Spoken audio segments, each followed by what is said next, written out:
Ladies, have you ever stood in front of your closet and felt that quiet sting of regret? That one jacket you swore you'd wear everywhere, still sitting there with the tag on.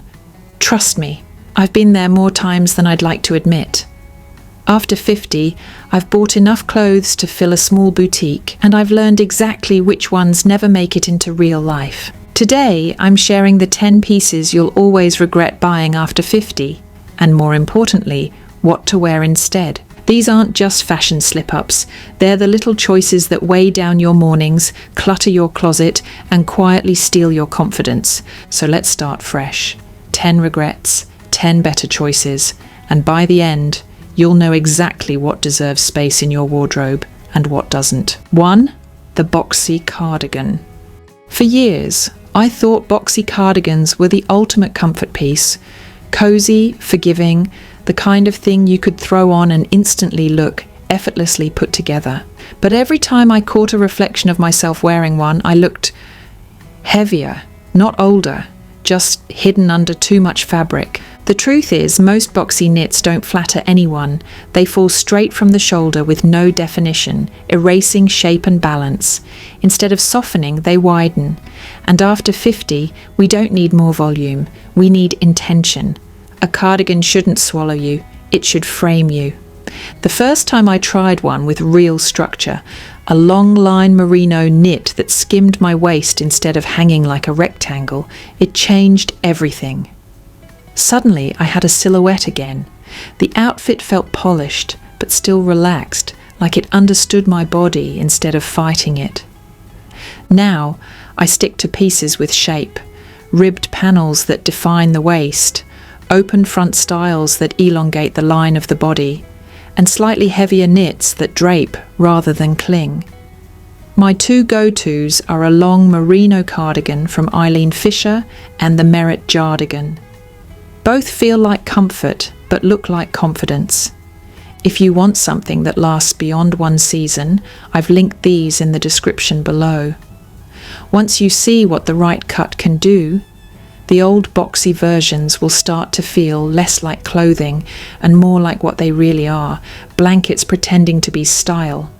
Because elegance doesn't mean giving up comfort, it just means learning how to keep the softness and leave the shapelessness behind.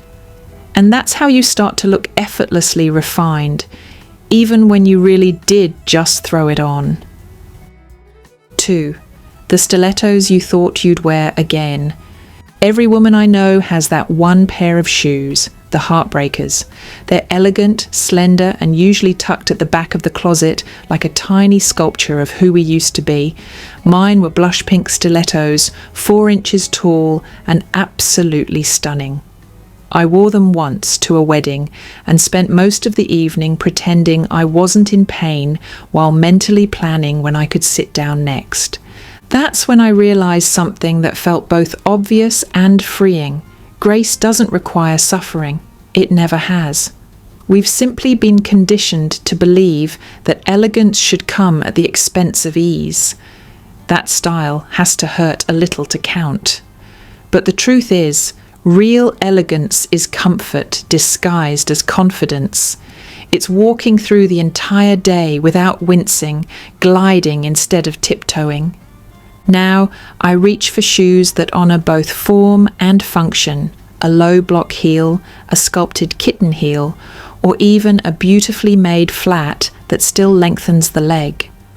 A small lift changes posture without punishing your joints, and the right cut gives just as much polish as any sky-high heel. My current favourite? A softly pointed kitten pump, graceful, stable, and still beautifully feminine. What's interesting is how different it feels to not think about your shoes, to walk, dance, stand, and actually forget you're wearing them. That's when you know your outfit is working for you, not against you. So if your stilettos have become more display piece than daily wear, let them go. You're not giving up glamour, you're redefining it. And since we're on the subject of things that look sleek in theory but turn uncomfortable fast, the next mistake happens to be denim's version of high heels, the kind that promise slimming but deliver struggle. 3.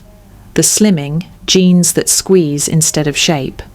There's a certain kind of jean we've all fallen for, the one that promises to lift, smooth, and make you feel 10 years younger.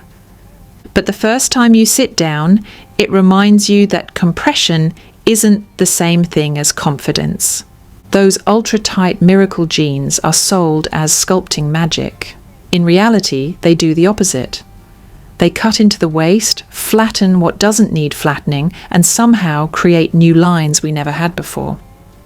After 50, our bodies don't need to be hidden. They need to be supported. Comfort and shape aren't opposites. They're partners. The best jeans aren't the ones that promise a transformation. They're the ones that quietly hold everything in place while letting you breathe, move, and live. I used to think a stiff waistband meant structure. Now I look for stretch denim that follows my movement, not fights it. Mid or high-rise fits give balance and length to the torso, and a slight flare at the hem softens the whole silhouette. You'll notice the difference immediately, not just in how you look, but in how you carry yourself. No more tugging, no more sighing in the car seat, no more relief the second you get home. When jeans fit right, they don't just flatter, they free you.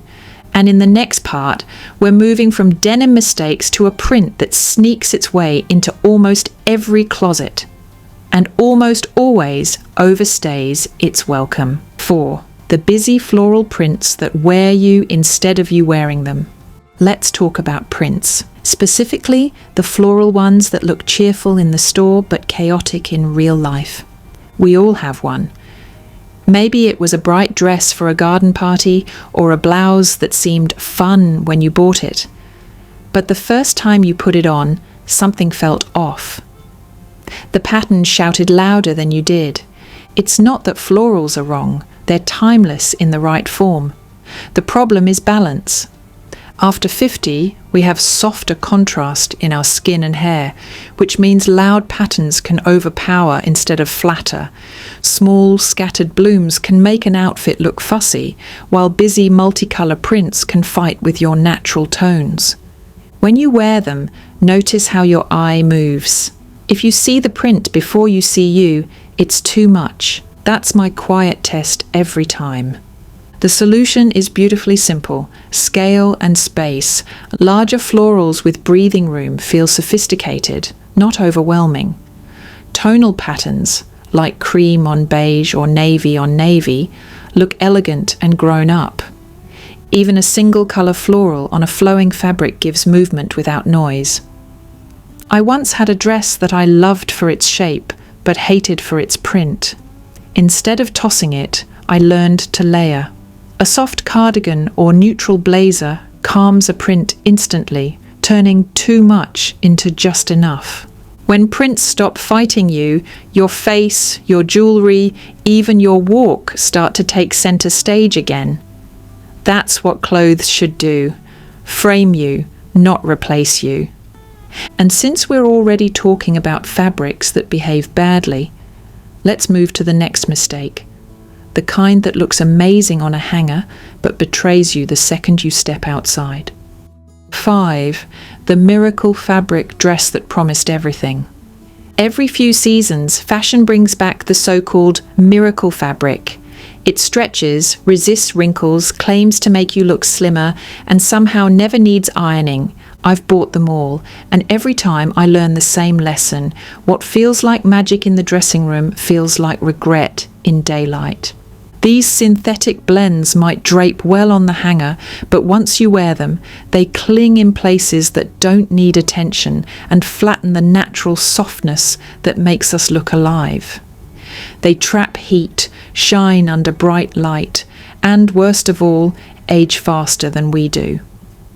After one summer, they lose their shape, their colour, and their promise. True elegance never comes from a chemical blend. It comes from fabric that moves and breathes with you. Cotton, linen, and silk don't fight your skin. They honour it.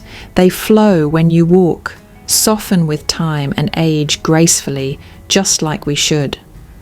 When I finally replaced my miracle fabrics with natural ones, my closet started to feel calmer.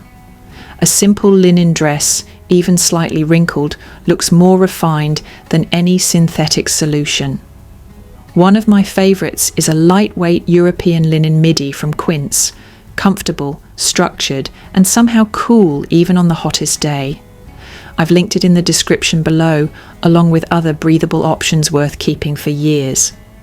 Because when fabric supports you, you stop fidgeting, tugging, or checking your reflection. You just move through the day with quiet confidence. And if you've ever held onto a piece hoping it might fit someday, the next mistake will feel painfully familiar, because it's not really about size at all.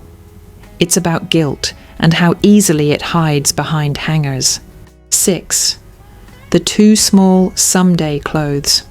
Every woman has them, the jeans, the dress, the pencil skirt waiting for someday. The pieces that whisper, just 5 more pounds. Mine sat in a neat little stack on the top shelf. I told myself they were motivation, but really they were judgment on hangers. Those clothes carried more guilt than fabric. Each time I opened the closet, they reminded me of an older version of me, one who used to fit into things instead of feeling at home in them. After 50, our bodies change, and they should. They become lived in, strong, and entirely ours, yet we still punish them with clothes that belong to another chapter. The moment I finally let those pieces go, something in me loosened too. My mornings stopped starting with disappointment. I stopped negotiating with zippers, and I realised it's not the clothes that no longer fit me, it's my life that's moved forward. The smartest wardrobes evolve with you. Stretch fabrics, gentle tailoring, and soft waistlines aren't settling. They're what freedom feels like. When your clothes work with your shape instead of against it, you stand differently, you walk differently, you breathe. I replaced my old stack with 2 pairs of structured pants that actually fit the body I have right now. It's amazing how that one change cleared more mental space than any diet ever could. Because here's the quiet truth. Style isn't a size, it's a decision. And once you start dressing for who you are today, every outfit becomes a little victory. If you're nodding along so far, take a second to like this video. It helps more women find these calm, confidence-building style tips. Next, we're heading to a mistake that looks polished on Instagram, but in real life leaves you feeling like you're swimming in fabric, the infamous oversized white shirt. 7. The oversized white shirt that looked chic. I can't count how many times I've seen influencers in crisp, oversized white shirts, sleeves rolled, collar popped, effortless perfection. So, of course, I tried it. I ordered one that looked beautiful online, imagining that breezy, Parisian kind of confidence. But when I put it on, I didn't see effortless. I saw lost. Here's the problem. What looks casual and cool on camera often turns boxy and bulky in real life. Oversized shirts erase your shape. They drop straight from the shoulders, widen the frame, and make it impossible to tuck or layer without bunching. At our age, structure is what flatters. It creates balance, not stiffness. When I finally switched to tailored white shirts, everything changed. Suddenly, I had a waist again. My shoulders looked sharper, my proportions made sense, and even my jeans felt more elevated. A curved hem or a subtle dart at the waist adds polish without restriction. One I love is the washable stretch silk blouse from Quince. It drapes softly without clinging, and you can actually move your arms without feeling like you're in a lab coat. Another favourite is M.M. Lafleur's Lagarde shirt, sleek and wrinkle-resistant. These are investment pieces that outlive every trend. A white shirt should feel like clarity, clean, structured, and light. It's the simplest way to look intentional without trying. And speaking of simplicity, let's talk about accessories next. specifically the one that almost every woman has been guilted into buying at least once. The heavy, oversized statement necklace that promised elegance but delivered neck pain. 8. The heavy statement necklace. For years, every magazine told us the same thing. Add a statement necklace for instant style. So I did. Big, bold, beautiful pieces that looked dramatic in the store mirror. But by midday, I wasn't feeling elegant. I was feeling weighed down, literally. Heavy jewellery doesn't just pull at your neckline, it pulls focus away from your face. And that's the part of you people want to see. A necklace that's too chunky, too shiny, or too busy turns a simple outfit into something that feels forced. After 50, grace isn't about volume, it's about balance. Once I started simplifying, something shifted. I swapped my heavy pieces for lighter, finer ones that still catch the light, just more softly. Instead of competing with my outfit, they complement it. I love delicate gold chains that sit just at the collarbone, or a small pendant that draws the eye upward instead of downward. Two of my favourites are the herringbone chain from Majuri and the Stevie chain necklace from Jenny Bird. They both feel luxurious, but not loud, polished enough for dinner, subtle enough for errands. The kind of jewellery that doesn't announce itself, it just completes you. And here's the best part. When you wear lighter jewellery, you stop fidgeting, you stop adjusting, you start carrying yourself differently, with ease. Because true elegance doesn't shout, it whispers. Now that we've lightened the accessories, let's move to another piece that tends to live in the back of the closet, not because it's uncomfortable, but because it belongs to someone we thought we'd be. 9. The fantasy self blazer. Every closet has one, the blazer bought for the woman we imagined we'd become. Mine was a sharp black jacket, fully lined, beautifully structured, and completely wrong for my actual life. I pictured myself wearing it to gallery openings or chic dinners downtown. In reality, it spent years on a hanger while I reached for cardigans and casual knits. That's the quiet trap of the fantasy self-purchase. It's not that the piece is bad, it just belongs to a life you don't live often enough to justify it. These clothes whisper someday, and in doing so, they make today's wardrobe feel less satisfying. When I finally let that blazer go, I realized something important. My style isn't about aspiration, it's about alignment. The clothes I wear most aren't for grand occasions. They're for school pickups, work days, or coffee runs. And when those outfits feel polished, every day feels elevated. That's where knit blazers and soft-structured jackets come in. They have all the refinement of a traditional blazer without the stiffness. You can throw one over jeans and still feel put together. My go-to is M.M. Lafleur's Yian blazer. It looks tailored but moves like a cardigan.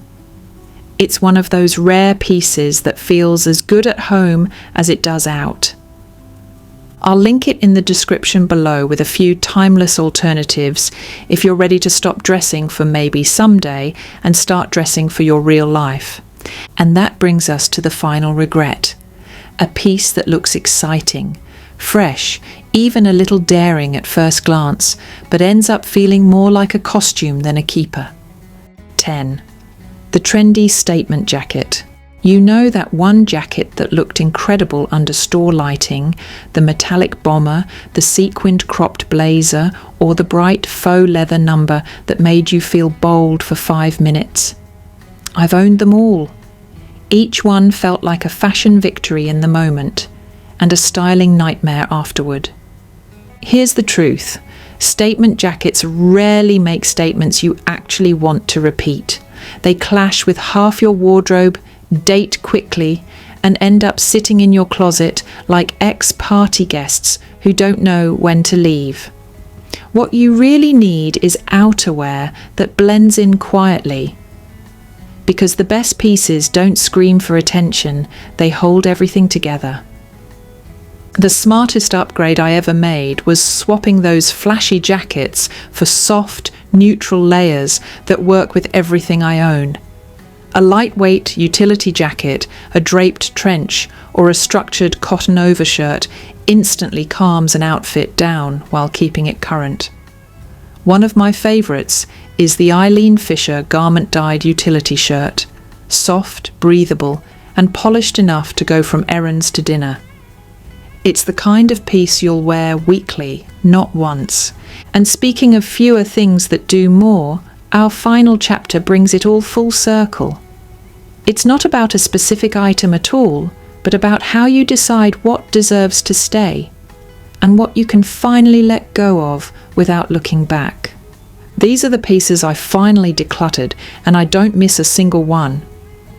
Letting them go made my mornings lighter, my outfits easier, and my confidence stronger. Style after 50 isn't about perfection, it's about peace with what truly works. You'll find the items I've recommended linked in the description below, along with a few timeless layers that age beautifully. Because true style isn't about collecting more clothes, it's about owning fewer that do more. Comment below. What's one thing you regret buying and will never repurchase? I'd love to know. And if this helped you, tap like, subscribe, and watch the next video on your screen right now. I'll see you there.